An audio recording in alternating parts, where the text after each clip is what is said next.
Hello everyone, आज हम लेकर आए हैं जीके के एक नए वीडियो को। इसमें हम जीके के 20 बहुत ही महत्वपूर्ण प्रश्नों को देखेंगे। ऐसे प्रश्न जो किसी भी कंपटीशन एग्जाम में बार बार पूछे जाते हैं या जिन्हें पूछे जाने की संभावना सबसे अधिक है, ऐसे 20 प्रश्नों को आज हम यहाँ पे देखने वाले हैं। तो वीडियो स्टार्ट करने से पहले यदि आपने अभी तक हमारे चैनल को सब्सक्राइब नहीं किया है तो सब्सक्राइब कर लें और बेल आइकन को प्रेस कर दें ताकि आने वाले हर वीडियो का नोटिफिकेशन आपको प्राप्त हो सके। और वीडियो को अधिक से अधिक लाइक एवं शेयर जरूर करें। और अगर आपने अभी तक हमारे पिछले वीडियो नहीं देखे हैं तो डिस्क्रिप्शन में जीके के वीडियो की जो प्लेलिस्ट है उसकी लिंक दी गई है, वहां से आप वो सारे वीडियो देख सकते हैं। और साथ ही में हमने रीजनिंग की भी एक सीरीज शुरू कर रखी है, तो अगर आपने रीजनिंग के वीडियो नहीं देखे हैं तो उसके भी लिंक डिस्क्रिप्शन में है। मतलब आप जीके और रीजनिंग दोनों ही सब्जेक्ट की तैयारी हमारे यूट्यूब चैनल से अच्छे से कर सकते हैं। तो शुरू करते हैं आज का ये वीडियो।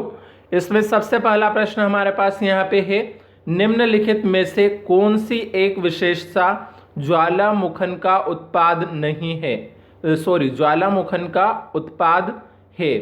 तो चार ऑप्शन दिए हैं, वलित पर्वत, कगार, भू अभिनति, ज्वालामुखी कुंड। तो इसका जो सही आंसर है वो है ऑप्शन नंबर डी, यानी कि ज्वालामुखी कुंड। तो ज्वालामुखी कुंड इसका राइट आंसर था। अगला प्रश्न दिया है अब हमारे पास यहाँ पे, निम्नलिखित कथनों पर विचार कीजिए। दो कथन दिख रहे हैं हमें यहाँ पे। अनेक पर्वतीय नदियों की वी आकार घाटियों के विपरीत हिम नदीय घाटी सतहें चपटी और उनकी भित्तियां अति प्रवण होती है। और दूसरा दिया है, नदियों के विपरीत तट रेखाओं के घाटी हिम नद अपने घाटी सतहों का समुद्र तल से कहीं अधिक गहरे क्षरण करते हैं। तो ये दो कथन दिए हैं। अब हमें क्या करना है, यहाँ पे उपरोक्त कथनों में से कौन सा सही है वो बताना है। तो चार ऑप्शन में दिए, केवल एक, केवल दो, एक और दो, दोनों, और न ही एक न ही दो। तो इसका जो सही आंसर है वो है ऑप्शन नंबर सी, यानी कि एक और दो, दोनों। तो दोनों ही कथन यहाँ पे जो दे रखे हैं हमारे पास, ये दोनों ही कथन क्या है, सत्य है। तो ये जो दो कथन दिए थे ऊपर, ये दोनों ही कथन सत्य है, पहला वाला भी और दूसरा वाला भी। तो इस प्रकार से इसका कौन सा ऑप्शन यहाँ पे सही हुआ था, ऑप्शन नंबर सी। तो ये ऑप्शन नंबर सी सही था। अब अगला प्रश्न देख लेते हैं हम। अगला प्रश्न दिया है, विश्व की सबसे लंबी पर्वत श्रृंखला कौन सी है। तो चार ऑप्शन दिए, एंडीज, आल्पस, हिमालय या पामीर। तो इसका जो सही आंसर है वो है ऑप्शन नंबर ए, यानी कि एंडीज। तो एंडीज इसका सही आंसर था। अगला प्रश्न दिया है, भूकंपीय तरंगों के संदर्भ में निम्नलिखित कथनों पर विचार कीजिए। तो दो कथन है, वायु में से ध्वनि तरंगों की तुलना में ठोस सेल में से पी तरंगे अधिक तेजी से चलती है। दूसरा जो कथन है वो है, एस तरंगे पी तरंगों की तुलना में लगभग आधी चाल पर चलती है। तो उपरोक्त कथनों में से कौन सा सही है वो यहाँ पे बताएंगे।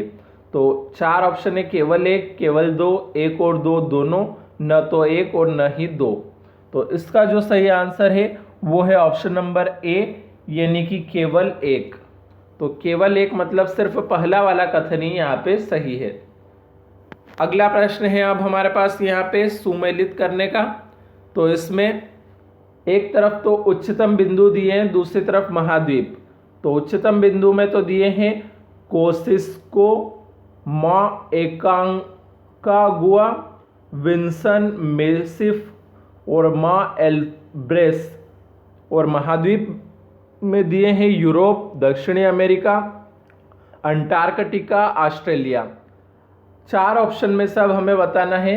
तो इसका जो राइट आंसर है वो है ऑप्शन नंबर डी, यानी कि यहाँ पे ऑप्शन नंबर डी के हिसाब से इस जोड़ी को मिलाया जाएगा।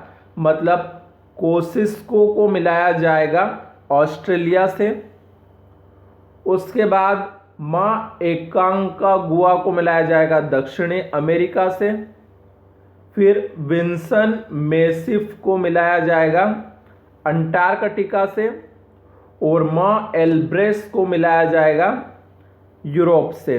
तो इस प्रकार से ये ऑप्शन नंबर डी यहाँ पे सही था। अगला प्रश्न अब हमारे पास दिया है, कोयले में पाई जाने वाली कार्बन की प्रतिशत मात्रा के आधार पर यदि कोयले के चारों प्रकारों को सही क्रम में विन्यस्त करें तो निम्न में से कौन सा विकल्प सही क्रम प्रस्तुत करता है। तो चार ऑप्शन दिए, पीट, लिग्नाइट, बिटुमिनस, एंथ्रेसाइट। दूसरा ऑप्शन दिया है पीट, बिटुमिनस, लिग्नाइट, एंथ्रेसाइट। लिग्नाइट, पीट, बिटुमिनस, एंथ्रेसाइट, या चौथा ऑप्शन दिया है पीट, एंथ्रेसाइट, लिग्नाइट, बिटुमिनस। तो इसका जो सही आंसर है वो है option number A. Option number A यानी कि पीट, लिग्नाइट, बिटुमिनस, एंथ्रेसाइट, ये इसका राइट आंसर है। अगला जो प्रश्न है वो है वलित पर्वत है तो हिमालय, आल्पस, रॉकीज, एंडीज। तो इसमें से चार ऑप्शन है, एक और दो, दो और तीन, एक और तीन, या एक, दो, तीन एवं चार। तो इसका सही आंसर है ऑप्शन नंबर डी। तो ऑप्शन नंबर डी यानी कि एक, दो, तीन एवं चार, चारों के चारों ही क्या है, ये वलित पर्वत है। ये जो चारों दिए हैं यहाँ चारों ही वलित पर्वत है, मतलब ऑप्शन नंबर डी यहाँ पे सही हुआ। अगला प्रश्न दिया है, निम्नलिखित में से कौन सा जोड़ा सही सुमेलित नहीं है। तो स्लेट के सामने चट्टान लिखा है, एस्बेस्टस के सामने अधात्विक खनिज लिखा है, कोयला के सामने खनिज ईंधन और हीरा के सामने धातु। तो इनमें से कौन सही मिलान किया हुआ नहीं है। तो इसका जो राइट आंसर है वो है ऑप्शन नंबर डी, यानी कि हीरा जो है वो धातु नहीं है। तो हीरा के सामने जो धातु लिखा हुआ है ये गलत लिखा हुआ है, सुमेलित नहीं है ये। अगला जो प्रश्न दिया है, बेसाल्ट शेल के संगठन में निम्नलिखित तत्वों में से किस एक की अधिकतम मात्रा होती है। तो चार ऑप्शन है, एल्यूमिनियम, कैल्शियम, लौह, सिलिकॉन। तो इसका जो सही आंसर है वो है ऑप्शन नंबर डी, यानी कि सिलिकॉन। तो सिलिकॉन इसका राइट आंसर हुआ। अगला प्रश्न दिया है, ज्वालामुखी उद्गार के निम्नलिखित प्रकारों में से कौन सा एक प्रायः विस्फोटक नहीं होता।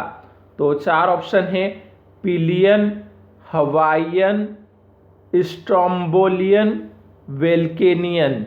तो इसका सही आंसर है ऑप्शन नंबर ए, यानी कि पिलियन। अगला प्रश्न है फिर से सुमेलित करने का, सुमेलित कीजिए। तो एक तरफ तो प्रकार दिए, दूसरी तरफ चट्टाने। प्रकार में है ग्रेनाइट, मृत्तिका, स्लेट, बलुआ पत्थर, और चट्टाने में है आग्नेय, अवसादी, रूपांतरित। अब हमें क्या करना है, यहाँ पे सुमेलित करने के लिए चार ऑप्शन दिए हैं। तो सबसे पहले हम इसका राइट आंसर देख लेते हैं। इसका जो सही आंसर है वो है ऑप्शन नंबर ए, यानी कि ऑप्शन नंबर ए के हिसाब से यहाँ पे क्या किया जाएगा, इसे मिलाया जाएगा। तो ये जो ग्रेनाइट है इसे मिलाया जाएगा आग्नेय से, उसके बाद जो मृत्तिका है इसे मिलाया जाएगा अवसादी से, फिर जो स्लेट है इसे मिलाया जाएगा रूपांतरित से, और जो बलुआ पत्थर है इसे भी मिलाया जाएगा अवसादी से। यानी कि अवसादी से दो को मिलाना है, एक मृत्तिका को और एक बलुआ पत्थर को। तो इस प्रकार से ये ऑप्शन नंबर ए यहाँ पे सही हुआ। अब अगला प्रश्न देखते हैं हम। अगला प्रश्न दिया है, निम्नलिखित में से कौन सुमेलित है। तो भूकंप की उत्पत्ति के सामने भूकंप केंद्र, अधिकेंद्र के सामने भूकंप केंद्र के ठीक ऊपर स्थित स्थान, एस तरंगे के सामने है ध्वनि तरंगों के समान, और रिएक्टर पैमाना के सामने भूकंपनीय प्रचंडता। तो इसमें से कौन सा सुमेलित है वो बताना है। तो चार ऑप्शन है, एक, दो एवं तीन, एक, दो, तीन एवं चार, एक, दो एवं चार, या तीन एवं चार। तो इसका जो राइट आंसर है वो है ऑप्शन नंबर बी, यानी कि एक, दो, तीन एवं चार। तो ये जो चारों दे रखे हैं यहाँ पे, चारों के चारों सुमेलित है यहाँ पे। तो इस प्रकार से ये ऑप्शन नंबर बी सही हुआ। अगला प्रश्न दिया है, वी आकार की घाटी का निर्माण किसके द्वारा होता है? तो 4 ऑप्शन है, युवा नदी, प्रोढ़ नदी, वृद्ध नदी, इन सभी के द्वारा। तो इसका सही आंसर है ऑप्शन नंबर ए, यानी कि युवा नदी। अगला प्रश्न है, अब न्यूनतम जीवांश की मात्रा वाली मिट्टी है? तो चरनोजम, पॉडजाल, चेस्टनट मिट्टी, लेटेराइट मिट्टी। तो इसका सही आंसर है ऑप्शन नंबर डी, यानी कि लेटेराइट मिट्टी। अगला प्रश्न है, लेटेराइट मिट्टी के निर्माण में योगदान होता है अपक्षय, अपर्दन, अपक्षालन या निक्षेपण? तो इसका जो सही आंसर है वो है ऑप्शन नंबर सी, यानी कि अपक्षालन। तो अपक्षालन यहाँ पे इसका राइट आंसर हुआ।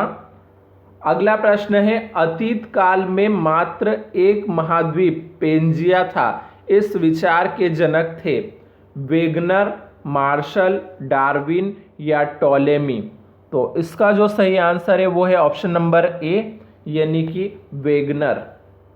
अगला प्रश्न है, मिट्टी निर्माण की दृष्टि से महत्वपूर्ण कारक है उच्चावच, जलवायु, प्राकृतिक वनस्पति या चट्टान संरचना?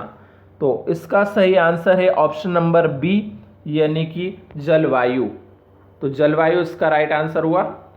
अगला प्रश्न है, लंबवत की अपेक्षा क्षैतिज विस्तार की अधिकता वाली चट्टान है? 4 ऑप्शन है, आग्नेय चट्टान, परतदार चट्टान, रूपांतरित चट्टान, ये सभी।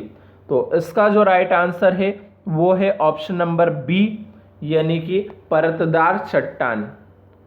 अगला प्रश्न है, सान एंड्रीज भ्रंश निम्नलिखित में से कहां से होकर गुजरता है?